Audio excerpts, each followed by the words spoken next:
Ele foi maltratado, humilhado, torturado, contudo não abriu a sua boca. Agiu como um cordeiro levado ao matadouro. Como uma ovelha que permanece muda na presença dos seus tosqueadores, ele não expressou nenhuma palavra.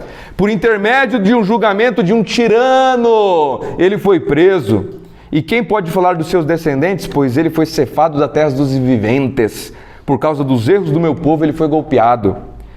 Deram-lhe uma sepultura com os ímpios, deram sepultura para ele, e ficou com o rico na sua morte. Olha, Jesus é rico. Que rico? Como é que você fica rico com a morte? E ficou com o rico na sua morte, está dizendo que este nosso rei é o José de Arimateia, que chega e pega o corpo dele, e José de Arimateia era rico.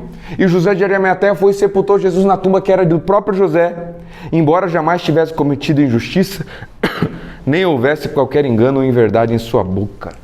O nosso rei é rei que sofre as dores. Que rei que é esse? É o anti-reino dos reinos do mundo. É o rei que se fez servo, serviçal.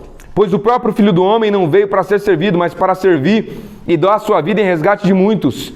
É o rei que tem sua posição mais baixa. Kenneth Bailey, Joaquim Jeremias e Paulo Capelletti, quando eles vão fazer um comentário sobre a última ceia e o lava-pés, sabe o que é aquilo lá? Você sabe o que tem aquele lava-pés? Está tendo a Páscoa. Páscoa é festa.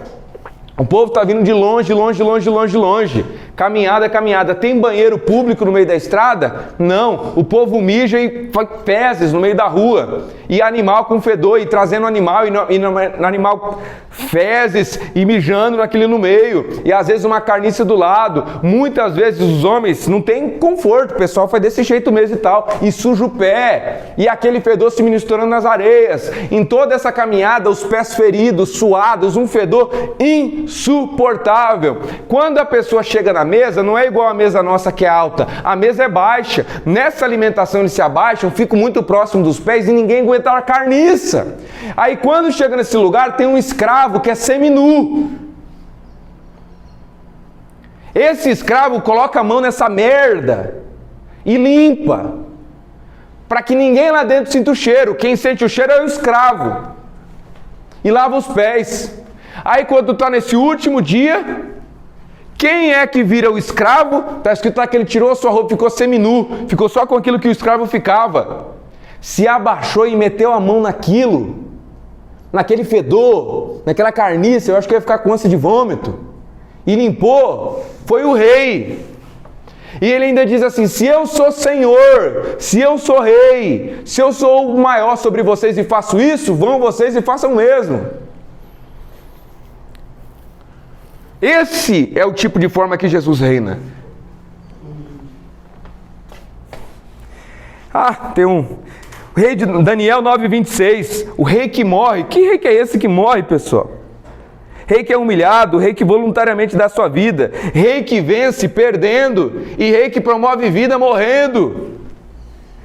Tem um monte de gente que fala assim: Luiz, se você não falasse isso, você teria mais espaço. Olha só o tamanho daquele lugar que você perdeu a oportunidade. Aí você fica fazendo isso e você alcança menos pessoas. Se você cedesse, cresceria mais, alcançaria mais pessoas. Esse pessoal cedeu à lógica dos reinos do mundo.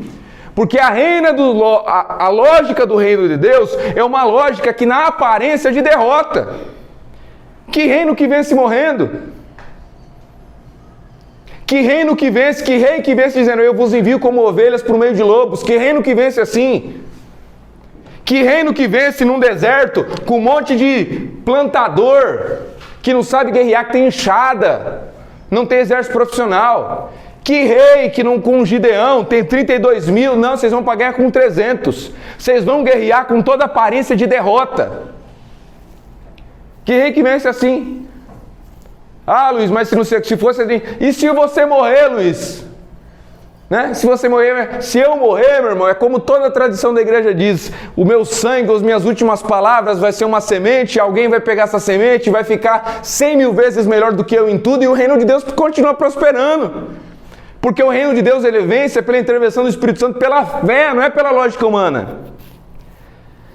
Você sabe como? Você pega o livro do Ronald Stark, está em espanhol, A Expansão do Cristianismo, e o livro do Timóteo Carriero, que é a Igreja Missional, eles dão uma explicação espetacular, ele diz o seguinte: é assustador o crescimento do cristianismo. O crescimento do cristianismo no início, no Império Romano, tinha isso aqui, ó. 0,0017% de toda a população romana. Passou um tempo, sabe para quanto foi, pessoal? 50% de todo o império. Isso é assustador. Quer ver? Eu vou ver aqui exatamente essa porcentagem. De 0,0017% para, é mais, é 56,5%. Isso está presente no artigo que eu escrevi. Se vocês quiserem, é só mandar mensagem para mim, que é o artigo sobre o conceito de misericórdia e a sua efetivação. Eu posso mandar para vocês. E nesse artigo que eu escrevi, eu cito isso daqui. Aí o Ronald Stark falou assim, cara, isso é assustador. Como é que cresce tanto assim? Como se explica, como qualquer historiador explicaria esse crescimento e essa vitória de um bando de pobre galileu escravo que subverte todo o império e cresce? Aí sabe o que ele diz? Ele diz o seguinte: uma das maiores razões e principais são duas epidemias que teve. Duas epidemias. Por quê? O Ronald Stark diz o seguinte, não é meias, né?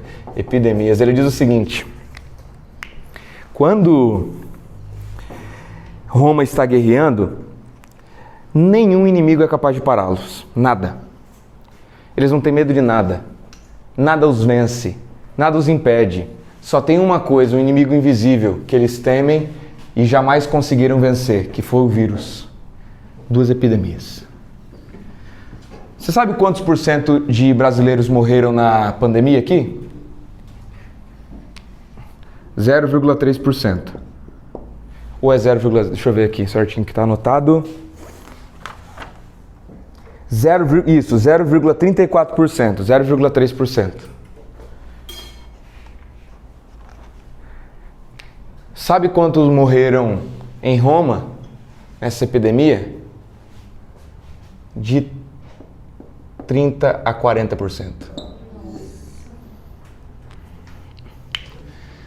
O Timóteo Carrier, ele diz o seguinte: quando eu era salva-vidas, sempre uma das principais leis era o seguinte: salve-se a si mesmo e depois o outro ali, esqueci o nome. A vítima. E ele diz, Roma tinha uma lógica parecida.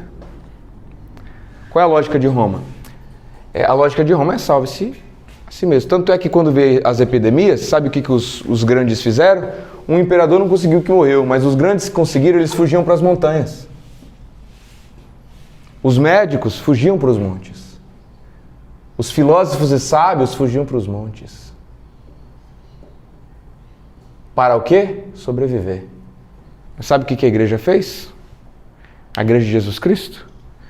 A igreja de Jesus Cristo, assim, você está com essa doença, aí perdeu a casa, não sei o que, tentaram, vem para minha casa. Não, mas se eu for lá você vai morrer. É assim, mas o nosso rei morreu também. Ele ressuscitou, a gente vai ressuscitar também e ele reinará. E a igreja cresceu absurdamente. Nossa, mas se vocês todos morrerem não vai ter cristão. Aparentemente a morte é a derrota, mas misteriosamente nesse reino a morte é a vitória. O Policarpo escreve na sua carta aos Filipenses, que a morte dos cristãos são diademas de Deus e o sangue desses cristãos são as sementes que fazem brotar o reino de Deus e sua expansão. É um que morre, é 10 que aparece. Jesus disse assim, se o grão de trigo, dizendo de si mesmo, se o grão de trigo ficar sozinho, fica ele só. Mas se ele cair na terra e morrer, vai. Deus, rei que morre e misteriosamente vence. Então quando você estiver em qualquer igreja, em qualquer conferência teológica, em qualquer faculdade teológica, pode ser eu, pode ser qualquer um, e a pessoa disse assim, mas se eu não fazer desse jeito que Deus mandou, do jeito que Deus mandou, eu não vou conseguir pagar as contas. Se fazer desse jeito, você está cedendo aos reinos de César, porque o reino de Jesus tem a aparência de derrota mesmo. Parece que vai perder. É rei do jumentinho. É rei que dá sua vida e se deixa ser morto. É rei que se deixa ser crucificado. É rei que se deixa ser cuspido. É rei que se faz ovelha e vai mudo ao matadouro. A lógica do reino de Deus não é a lógica da Mercedes. Uma vez um cara veio a mim, a gente conversar, ele estava defendendo, a gente estava discutindo sobre igreja e público-alvo. E nessa discussão, uma hora ele disse assim, mas veja só, cara, a Coca-Cola tem público-alvo, a Mercedes tem público-alvo. Eu perguntei, não, mas pera aí, mas você está dizendo então que a igreja deve seguir os moldes da Mercedes. A base da igreja é Mercedes. Né? Aí a pessoa assim, não, mas se você for lá no, lá no juiz tal, de short você não entra lá. Não, mas peraí, então quer dizer que a ótica a partir da qual você analisa a igreja é o juiz. É o fórum. É o fórum que dita o que Deus aceita e Deus não aceita. Se você, um policial não pode ter barba. Não, então peraí, então você analisa a igreja a partir da ótica do militarismo. E teve uma até que eu ouvi, há pouco tempo atrás, que uma pessoa defendia um conceito de hierarquia espiritual, eu já citei isso aqui, de autoridade espiritual e bênção espiritual, essa cobertura toda, e eu fiquei sabendo que hoje se ensina assim, mas se tem hierarquia até no mundo dos demônios, que dirá no povo de Deus? Aí eu pergunto, pera aí, então quer dizer que a igreja se baseia no mundo dos demônios? Não. A ótica de Jesus é outra.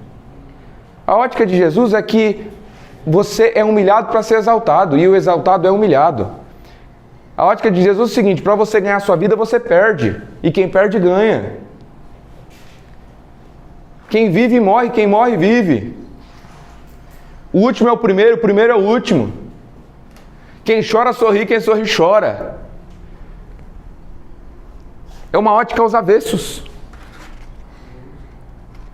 A parábola do rico e do Lázaro. Parábola do rico e do Lázaro. Alguém falou alguma coisa? Parábola do rico e do Lázaro. Quando Jesus fala quão difícil é um rico entrar no reino dos céus, o que Pedro pergunta para ele depois? Senhor, então quem poderá se salvar? Por que essa pergunta? Se hoje chega aqui um cara e fala assim, é muito difícil um rico entrar no reino do céu, né? Aí a gente fala, é mesmo? Por que ele se surpreende com essa resposta? Quão difícil é entrar um rico no reino dos céus? Porque para a cultura judaica, o rico é o mais abençoado pelo Senhor. Porque comereis o melhor desta terra, e todas as interpretações equivocadas que os próprios judeus tiveram do Antigo Testamento, os fizeram concluir que o indivíduo rico é o indivíduo que tem a bênção divina. Aí todo mundo vem falar assim, todos os judeus são ricos. Que todo judeu é rico?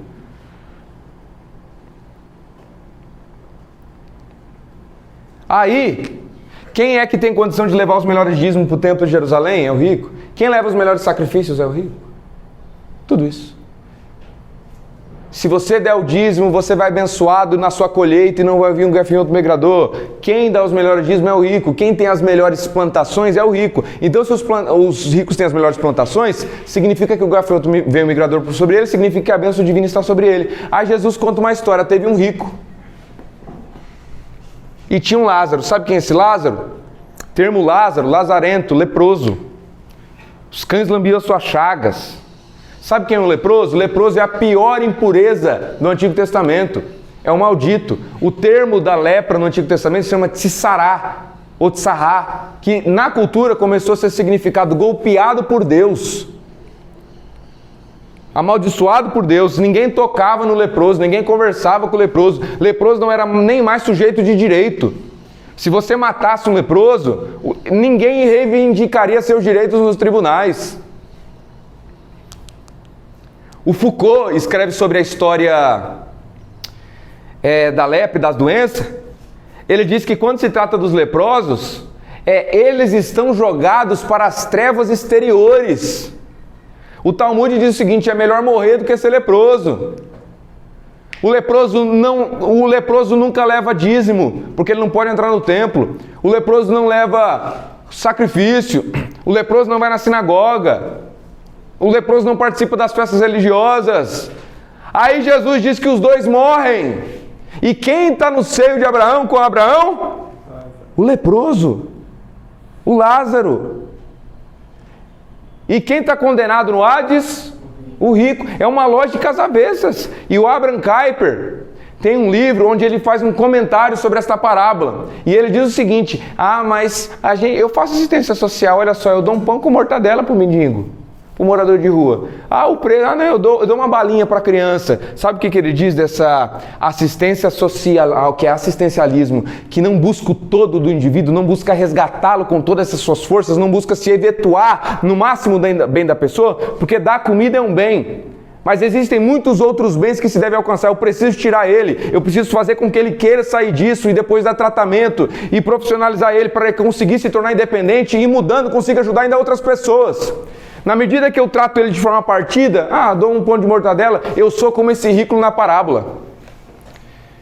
E o Abraham Kuyper diz que essa falsa assistência torna o coração de Deus irado, porque indignifica o homem. Eu dou as migalhas.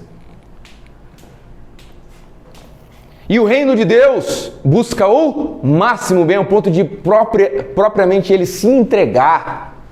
E ele diz assim: do mesmo jeito que eu fiz, faça você. Esse é o nosso rei. E que antes de nos exigir, ele mesmo próprio fez. Como é que o reino de Roma expande? Guerreando e matando. Como é que o reino de Deus expande? No convite da generosidade e do amor.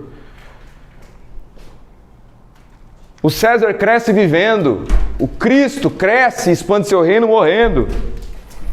E olha só, eu quero ver qual rei do mundo vai fazer isso aqui, ó. Apocalipse 1, abre aí, José Ricardo, Apocalipse 1, 5. Jari, abre Apocalipse 5, 9.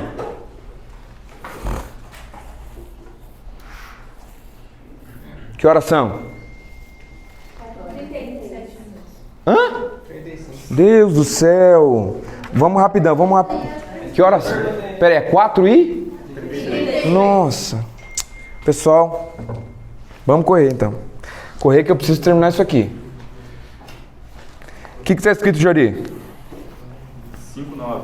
E cantava um cântico novo, dizendo: Tu és digno de tomar o livro e abrir os seus selos, porque foste morto e com teu sangue compraste para Deus homens de toda tribo, língua, povo e nação. Próximo. E a parte constituíste reino e sacerdote. Reino e sacerdote. Sabe qual que é a melhor tradução aí? Talvez alguém tenha essa tradução. E nos constituíste reis e sacerdotes. Leia aí no seu texto, José. Da parte de Jesus Cristo, a fiel testemunha, o primogênito dos mortos e o soberano dos reis da terra, aquele que nos ama e pelo seu sangue nos libertou dos nossos pecados. Próximo. E nos constituiu reino, sacerdote. Reino. Talvez alguém novamente tenha aí a tradução, que eu tenho um cara que eu consulto grego, grego e hebraico, ó. Ferão mesmo. O Edilson, acho que conhece ele, viu ele lá na internet já. A melhor tradução é reis, nos constituíste reis e sacerdotes. Quando Jesus chega, a mãe dos dois caras dizendo o seguinte: coloca um meu filho, um à minha esquerda, à minha direita, que não sei o quê. E rapaz, o que você está pedindo aí? Você quer ser igual a mim então? Quem que é maior? Quem está sentado na mesa recebendo ou quem está servindo? Quem é maior? Quem está sentado recebendo. Então, eu sou como quem serve. Olha o nosso rei aí. Beleza? Pessoal, então o nosso rei é um rei ao contrário, é um rei às avessas. Ser integrante do reino de Deus é se submeter ao seu reinado, é se submeter à sua missão, é buscar este máximo bem. E como é que Deus governa? Deus governa através das suas leis. Então eu tenho 23 minutos para falar sobre a natureza e a essência da lei de Deus. 23 minutos. Então nós vamos ter que falar muito rápido sobre isso. Correndo. Vamos lá. O que é pecado? 1 João 3,4. Todo aquele que pratica o pecado transgride a lei. Então, pecado é transgressão da lei. Então, o reino de Deus tem leis. Quem que peca? Quem transgride essa lei. Romanos 4,15. Mas onde não há lei, não há pecado. Ou seja, se pecado é quebrar a lei, se não tem lei, não tem pecado. Romanos 7,7, falando que a lei é o que traz o pecado à tona. Por quê? Só tem pecado se tem lei. Pecado é quebrar uma lei. Existem dois tipos de leis diferentes: leis dos homens e lei de Deus. Onde está escrito isso? 1 Samuel 2,25. Pecando o homem contra o homem, o juiz o julgarão. Pecando o homem contra o Senhor, quem rogará por ele? Ou seja, existe pecado contra o homem, existe pecado contra... Não vamos falar hoje do pecado contra o Espírito Santo da blasfêmia, deixa isso para outro dia. Então, pecado contra o homem, pecado contra Deus. Se pecado é a transgressão de uma lei, quando eu peco contra os homens? Quando eu quebro a lei dos homens. Parabéns, Fran. Palmas para Fran. Quando eu peco contra a lei de Deus? Quando eu quebro a lei de Deus. Por exemplo, sempre quando eu peco contra as leis dos homens, eu peco contra a lei de Deus? Não. Por quê? Porque senão um missionário que vai no campo e entra lá na janela 1040 um dia proibido de levar a Bíblia, e ele leva a Bíblia, na prática ele é um contrabandista lá naquele país. Ele peca contra Deus? Não. Agora eu posso até de acordo com as leis dos homens. Por exemplo, algum tempo atrás aqui no Brasil, se uma mulher traiu o cara poderia matar ele por crime de honra. Palmas para Brenda. Crime de honra. Então ele mata a mulher por crime de honra, ele está de acordo com a lei dos homens? Tá, mas ele não está de acordo com a lei de Deus. Então, lei de Deus, lei dos homens podem estar divergentes, podem estar convergentes, mas o fato é que nós estamos interessados em estudar aqui a lei de Deus. Então, qual é a natureza da lei de Deus? Esta lei principalmente foi expressa nos 10 mandamentos. Depois nós vamos falar das leis do Levítico. Vamos falar do decálogo agora. 10 mandamentos. Porém, esses 10 mandamentos, no Novo Testamento, virou quantos?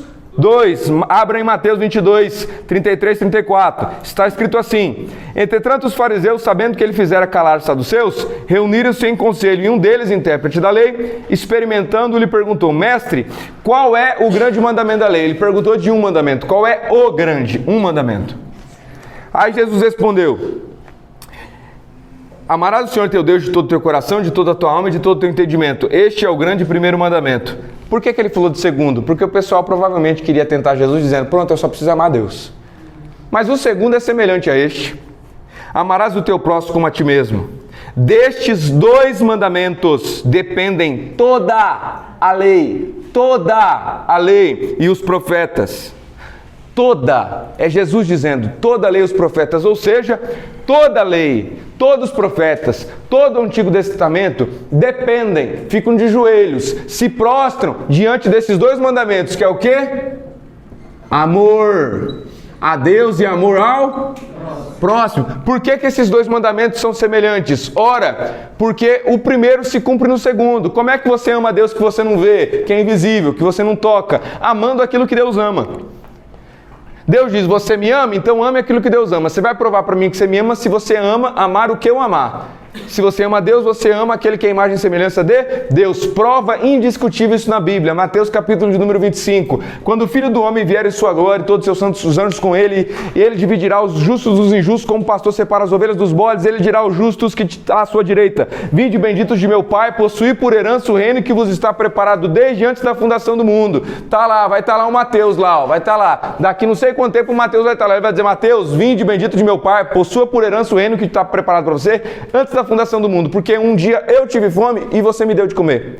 Um dia eu tive sede e você me deu de beber. Um dia eu estive com frio, você me cobriu. Um dia eu estive preso, você foi me ver, e doente, foste me visitar. Aí o Mateus, que é justo, falou: Senhor, o Senhor nasceu lá no ano 0, morreu ali no ano 33, 34, pode ser 36, ou pode ser 30, ninguém sabe, mas você morreu lá para aquele tempo. Quando foi que eu estive com fome e te dei de comer? Quando você deu a um daqueles pequeninos, você fez a mim, porque Deus escolheu receber oferta na oferta para o próximo. Deus escolheu ser amado no amor ao próximo. Não tem outro jeito de amar a Deus. Não tem outro jeito de amar a Deus senão amando aquilo que Deus ama. João 13, aí chega em João 13, 33, 35, João 14, 15, João 14, 21, João 14, 23. Eu não vou ler porque eu quero que dá tempo, que tem mais um tópico pra gente ver, e precisa ser rápido. João 14, 12, João 14, 17, está dizendo o seguinte: Jesus dizendo assim,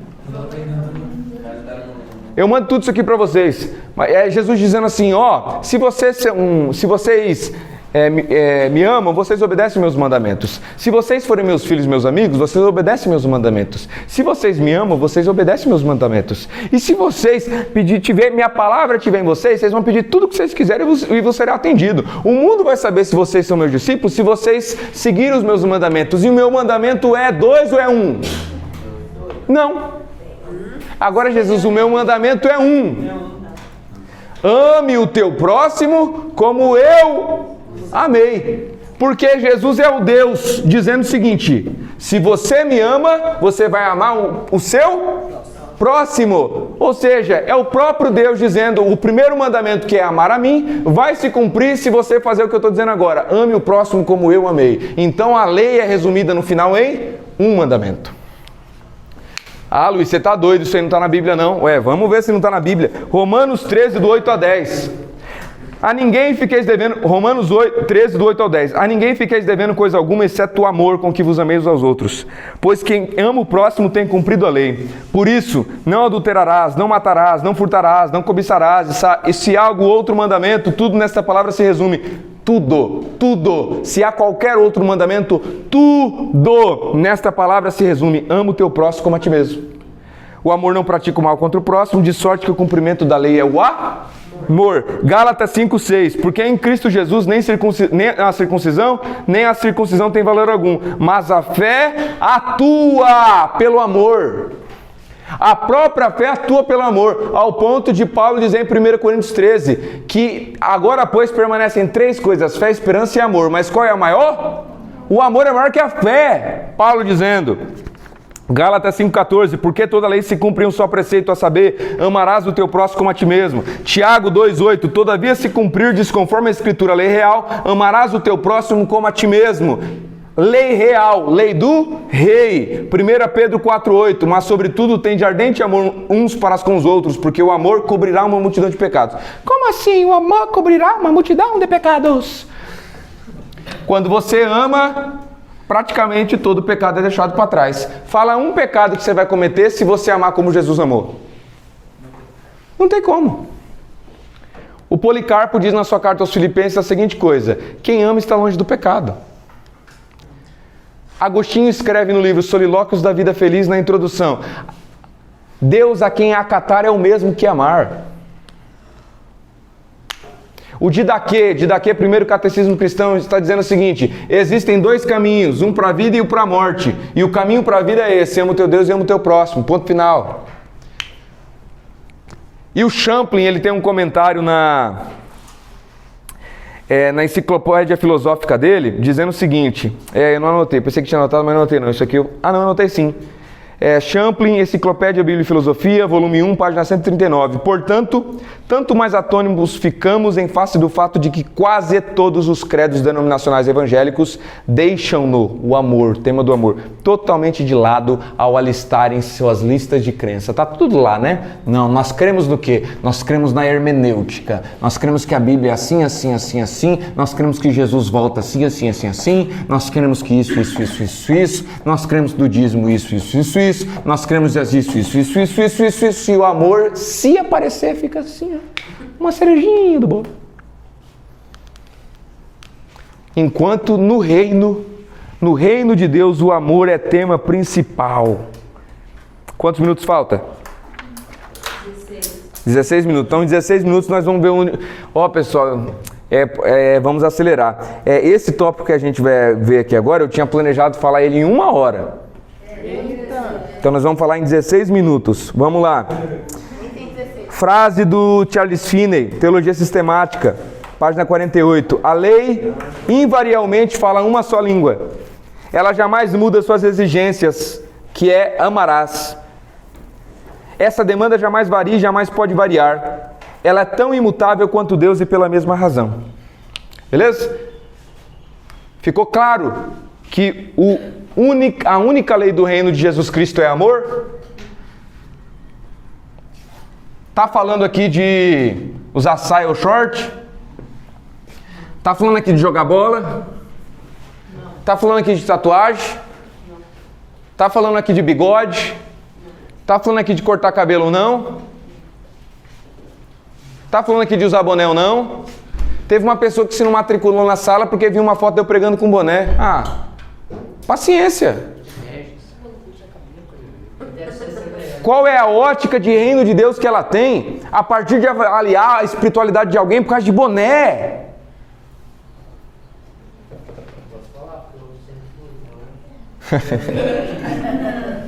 Isso é bom para que exerça misericórdia.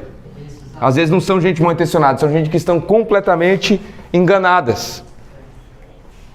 Beleza? Então vamos lá agora em 16 minutos falar sobre o que é o amor segundo a tradição cristã e segundo a Bíblia. 16 minutos.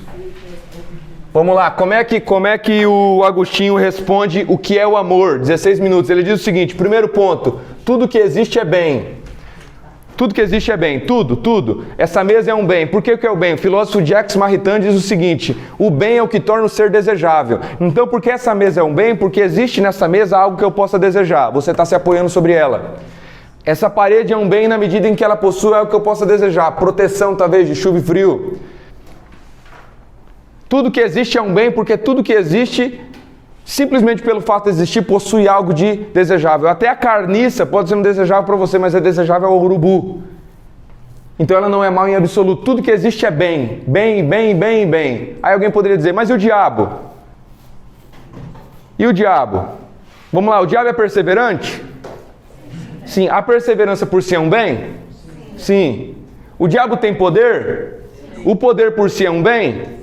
Sim. O diabo, se eu quiser chegar em Curitiba e o diabo também nós apostar uma corrida, quem chega mais rápido? Ou seja, a capacidade de chegar a um lugar bem rápido, isso é um bem? O diabo possui um bem? Então mesmo o diabo, para existir, depende da graça de Deus que concede bens. Hitler, por mais na sua maldade, um dia será julgado. Mas mesmo Hitler, para assistir, dependeu dos bens que a graça de Deus concede. Por quê? Porque nada subsiste por si mesmo. Se uma coisa subsiste por si mesma, ela é eterna. Exemplo. O branco existe por si mesmo? Você já viu o branco andando por aí? Não. Você sempre vê um branco existindo em outra coisa. A cerâmica existe, o branco existe por participação. A sombra existe por si mesmo? Se você tira a mesa, não tem sombra. Nós somos assim em relação a Deus, não existimos por si mesmos, nós somos como o branco, nós só existimos na medida em que participamos da existência excelente que é Deus. Tudo que existe não existe por si mesmo, existe participando da essência do ser de Deus. Paulo disse isso em Atos, está escrito assim: nele existimos e nele nos movemos. Então, se Deus é existência absoluta e isso é um bem, o próprio ato de existir já é em si um bem. Por quê? Porque existir é a aptidão de continuar sendo. Por exemplo, se a gente apaga a luz aqui, a sombra vai estar aqui ainda? Não, porque ela não tem aptidão para continuar sendo, senão na participação da luz com a parede. Se você coloca um fogo aqui e acaba o oxigênio daqui, o fogo vai continuar? Não, porque ele não tem uma aptidão para continuar sendo. Mas nós temos essa aptidão para continuar sendo. Essa pedra tem, esse apagador tem, essa caneta tem. Tudo que existe só existe em função de um bem, tudo. E o Agostinho vai ainda falando mais coisa. Ele ainda vai dizendo assim: é impossível algo buscar o mal. Me fala uma pessoa que buscou o mal. Fala aí. Hã? Buscou o quê? O mal. O estuprador busca o mal? Não, o mal. Hã? Não. Sim? Sim ou não? Debata aí, chama um outro de herege. O estuprador buscou bem ou o mal, Brenda? Buscou o mal? O que ele buscou? Mas aí por que... Para ele é um prazer. Então, para ele O prazer é um bem ou um mal? É um bem. O prazer em si é um bem ou um mal? O prazer em si é um bem. Então, em última instância, o que o estuprador está buscando? Um bem. O ladrão, quando rouba, em última instância, o que ele está buscando? Um bem. O adúltero, quando adultera, em última instância, o que ele está buscando? Um bem. O corrupto, quando rouba dinheiro público, em última instância, o que ele está buscando? Um bem. Aí a pergunta, então quer dizer que o pecado é buscar um bem? Que o Luiz está filosofando demais e isso aí não tem importância. Não tem importância para você que não viveu os desafios que a igreja primitiva viveu, que a igreja dos pais da igreja viveram, porque está cheio de filósofos argumentando aí, tudo é bem, não existe pecado, vamos fazer o que dá mesmo. Então o pecado é buscar um bem? Me fala um pecado que não busca o bem. Suicídio. Suicídio não busca o bem, o que ele busca? Aí o Agostinho diz, busca sim, ele busca o bem do descanso. Todo pecado busca um bem. Aí a pergunta, então se tudo pecado busca um bem, então quer dizer que é errado buscar um bem? Não, aí vem a resposta genial de Agostinho. Luiz, como é que você prova que a Bíblia diz que tudo é um bem? 1 Timóteo 4,4 e Gênesis capítulo de número 1. E Deus fez isso e viu que era bom. E Deus fez isso e viu que era bom. E Deus fez isso e viu que era bom. Aí como Agostinho responde, Agostinho diz que Quantos minutos falta? 9. Agostinho diz que existe uma hierarquia de bens. Existem bens maiores e bens menores.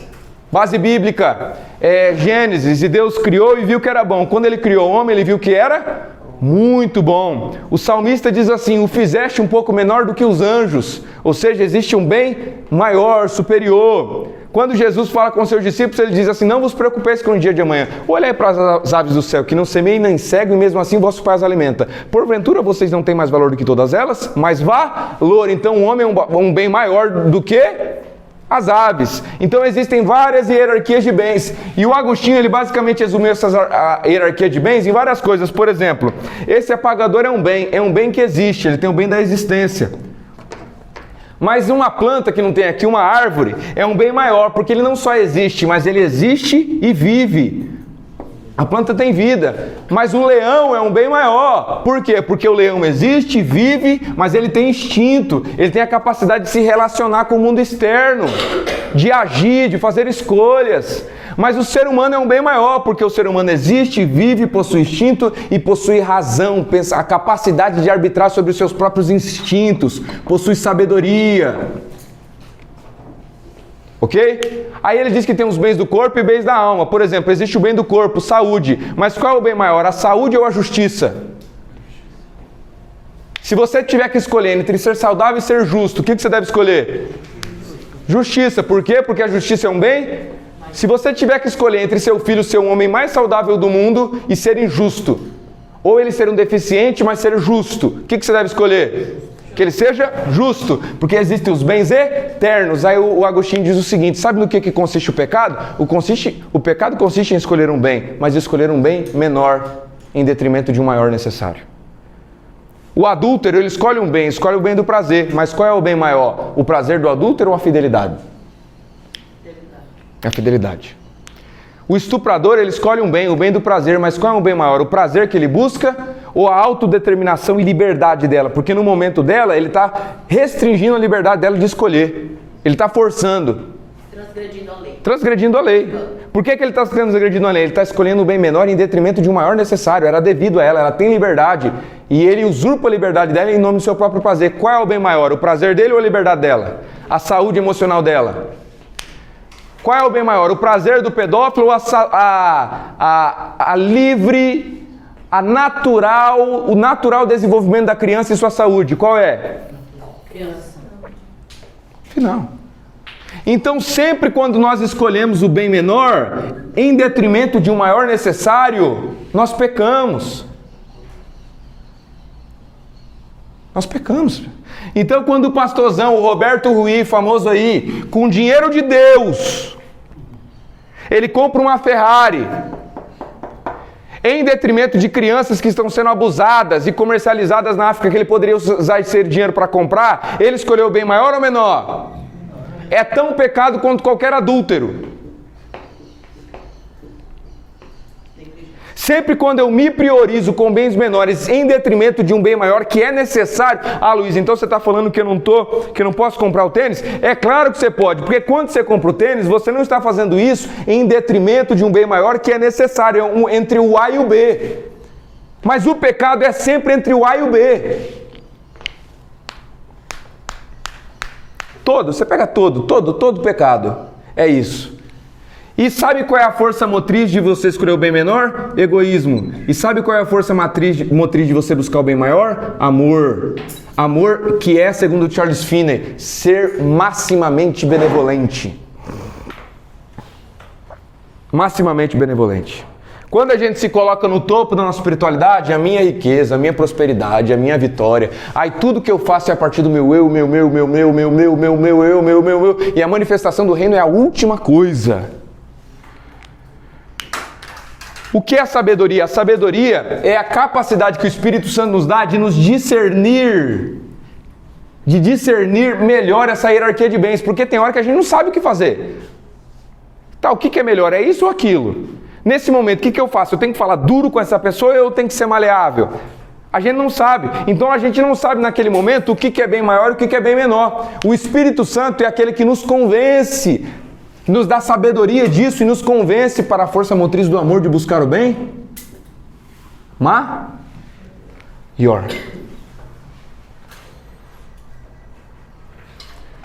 Aí quando o pastorzão usa dinheiro de Deus, é dinheiro arrecadado em nome de Deus, para comprar tênis de 15 mil reais, E lá em Curitiba eu soube, quando eu trabalhei numa comunidade terapêutica, que tem uma máfia. Tem uma máfia lá que chega assim em você, ô William. Ô, você tá pobre, você tá sofrendo absurdamente, né? Então, você tem um bebezinho aí. Faz assim, me aluga esse bebê, eu te dou 4 cestas básicas. Aí, por mês. Aí todo dia cedo eu venho buscar seu bebê, aí eu pego o bebê. Aí eu cedo esse bebê pro Christian. E o Christian vai usar esse bebê para ficar no semáforo pedindo dinheiro. Quando ele pede o dinheiro com o bebê, as ofertas que o pessoal dá aumenta muito. Aí, como ele ganha muito mais, o Christian que está pedindo o sinal paga a taxa para o traficante e o traficante compra e fica com o lucro dele. Aí o pastorzão prefere comprar o tênis de 15 mil reais porque ele ama mais o seu tênis do que essa criança, com dinheiro de Deus. Com dinheiro que já nasceu para essa função.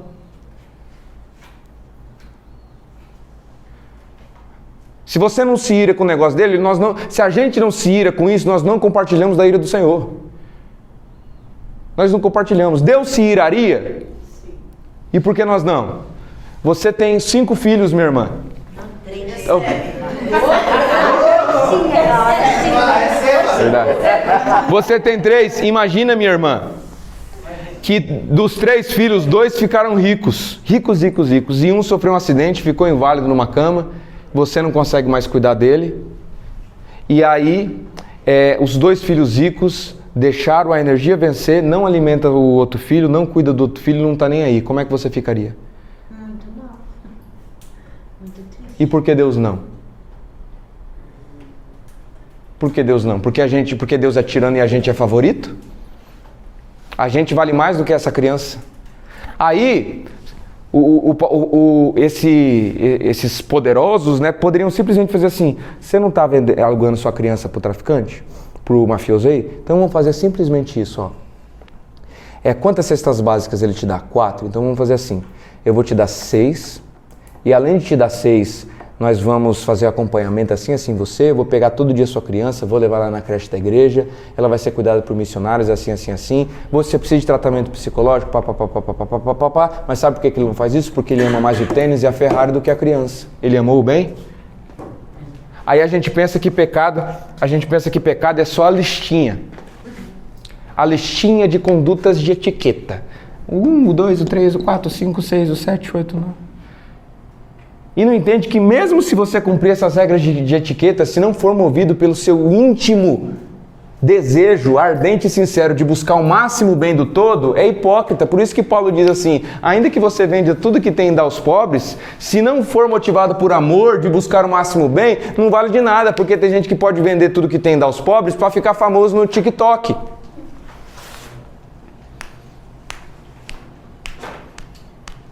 Perguntas?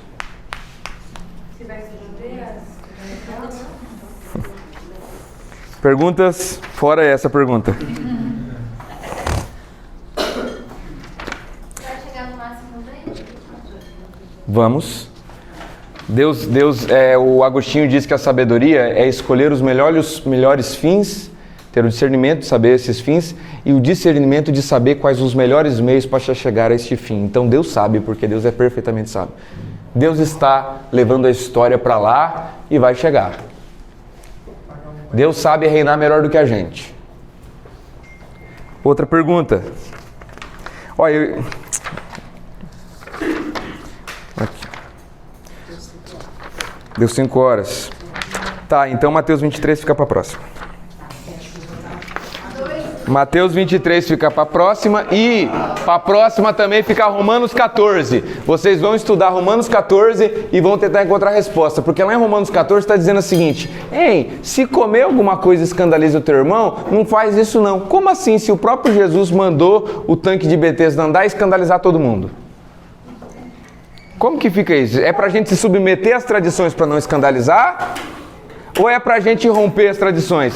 Então eu quero uma resposta em Romanos 14 e uma resposta de Mateus 23.